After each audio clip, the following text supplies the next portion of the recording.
বাড়ছে নব তৃণমূলের, মমতার হাত ছাড়ছেন ফিরহাদ। কেন এ কথা বলছি? কারণ ছবি দেখাবো। এই মুহূর্তে যে প্রশ্নটা উঠছে, তাহলে কি শক্তি বাড়ছে নব তৃণমূলের? কারণ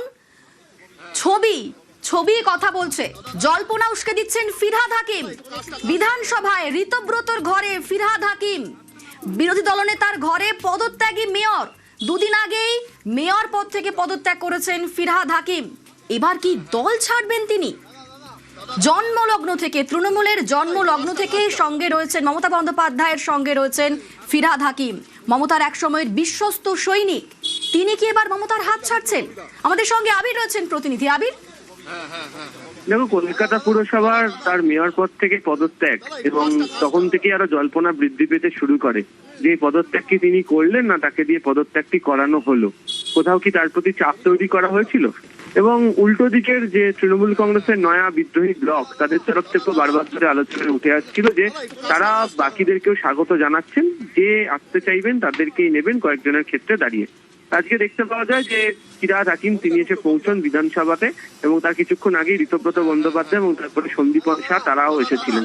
এবং দেখতে পাওয়া যায় যে এখন ফিরহাদ হাকিম তিনি যখন ভেতরে প্রবেশ করেন, তিনি বলেন যে তিনি বিধায়ক হিসাবে আসতেই পারেন। বিধানসভার যে লবি, সেই লবি থেকে তিনি বসেন।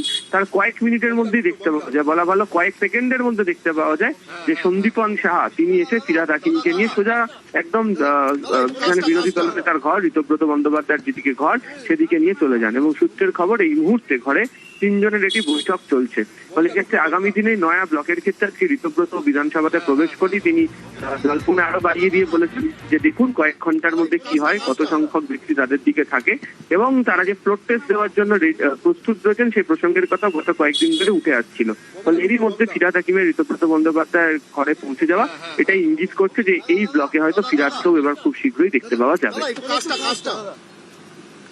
ছবি দেখায় বিধানসভায় ফিরহাদ হাকিম, ঋতব্রতর ঘরে পদত্যাগী মেয়র। দুদিন আগেই কলকাতার মেয়র পদ থেকে পদত্যাগ করেছেন ফিরহাদ হাকিম। এই ফিরহাদ হাকিম তৃণমূলের জন্মলগ্ন থেকে মমতা বন্দ্যোপাধ্যায়ের সঙ্গে রয়েছেন, মমতার একসময়ের বিশ্বস্ত সৈনিক। সেই বিশ্বস্ত সৈনিক ফিরহাদ হাকিম তিনি কি এবার দল ছাড়ছেন? তিনি কি এবার মমতার হাত ছাড়ছেন? আমাদের সঙ্গে আবির রয়েছেন প্রতিনিধি। আবির, তাহলে তৃণমূলে যারা এখন নব তৃণমূল, তাদের কি শক্তি আরো বাড়ছে? দেখো, 80 জনের মধ্যে একজন এই মুহূর্তে জেলে রয়েছে, বাকি 79 জন। ফিরহাদ হাকিমকে যদি আজকে আমরা ধরেও নিই, যে তাহলে সংখ্যাটা গিয়ে দাঁড়াবে হচ্ছে 63-তে দাঁড়াবে। ফলে হাতে থাকবে হচ্ছে 16 জন। নিয়ম অনুযায়ী স্পিকার তিনি তার বক্তব্যে উল্লেখ করেছেন যে তারা স্বীকৃতি দিয়েছেন বিরোধী দলনেতা ঋতব্রত বন্দ্যোপাধ্যায়কে এবং তাদের ব্লককে বিরোধী দলের হিসাবে যা প্রাপ্য সেটা তাদের তরফ থেকে দেওয়া হয়েছে। যদি গোটা বিষয়টিকে নিয়ে বিধানসভার ক্ষেত্রে পরিষদীয় রীতি মেনে সংখ্যাতত্ত্বের প্রমাণ দিতে গেলে একমাত্র উপায়, যখন অধিবেশন বসবে সেই অধিবেশনের প্রেক্ষিতে যখন ফ্লোর টেস্ট করতে হবে, অর্থাৎ দাবি যদি ওঠে যে তারা কারা আসল এবং কারা কাদের পক্ষে কতজন রয়েছেন, সেখানে একটা ভোটের মধ্যে দিয়ে বিধানসভার অধিবেশন কক্ষের মধ্যে দেখাতে হবে। ফলে ঋতব্রত বন্দ্যোপাধ্যায়দের শিবির বলছে তারা ফ্লোর টেস্ট দেওয়ার জন্য প্রস্তুত রয়েছে এবং তাদের হাতে যে সংখ্যা প্রয়োজন, তার 52, তার থেকেও বেশি সংখ্যক বিধায়ক তাদের হাতে রয়েছে। এবং প্রত্যেকদিন যেভাবে একের পর এক বিধায়ক এসে তাদের সাথে দেখা করছেন, কথা বলছেন, এবং তাদের বক্তব্য যে আগামীকালও আরো 3 জন তাদের সঙ্গে দেখা করতে চলেছেন, এবং প্রাক্তনদের মধ্যে অনেকে তাদের সঙ্গে যোগাযোগ করা শুরু করেছেন, তাদের মধ্যে দিয়েও যদি কোনো সাংগঠনিক ক্ষেত্রে তারা সাহায্য করতে পারেন। ফলে সব মিলিয়ে নব্য তৃণমূলের পাল্লা এই মুহূর্তে যথেষ্ট ভারী, এবং এর মধ্যে অবশ্যই ফিরহাদ হাকিমের এসে পৌঁছে যাওয়া এবং ঋতব্রত সন্দীপনের সঙ্গে তার বৈঠক অত্যন্ত উল্লেখযোগ্য। একেবারে নব্য তৃণমূলের পাল্লা ভারী এবং ভাঙন অব্যাহত, কারণ দিল্লিতেও দল ভাঙছে। সেখানে সুখেন্দু শেখর তিনি ইস্তফা দিয়েছেন। অপরদিকে দিল্লিতে এই মুহূর্তে টানটান নাটক, কারণ মমতা বন্দ্যোপাধ্যায় তিনি দিল্লিতে রয়েছেন। অপরদিকে এই দিল্লিতেই বেসুরো বিধায়ক, বেসুরো তৃণমূল বিধায়ক তারা বৈঠক করছেন, গোপন বৈঠক, যেখানে শুভেন্দু অধিকারী তিনি ছিলেন, বিপ্লব দেব তিনি ছিলেন।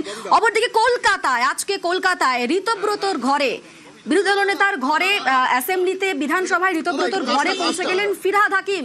এবং এই মুহূর্তে জল্পনা উস্কে দিচ্ছেন তিনি, কারণ মমতার যিনি বিশ্বস্ত সৈনিক, একসময়ের বিশ্বস্ত সৈনিক, তৃণমূলের জন্মলগ্ন থেকে যিনি সঙ্গে রয়েছেন, তিনি কি এবার দল ছাড়বেন? তিনি কি এবার মমতার হাত ছাড়বেন? অবশ্যই সেই প্রশ্নটা এই মুহূর্তে উঠছে এবং অবশ্যই নজর থাকবে আমাদের।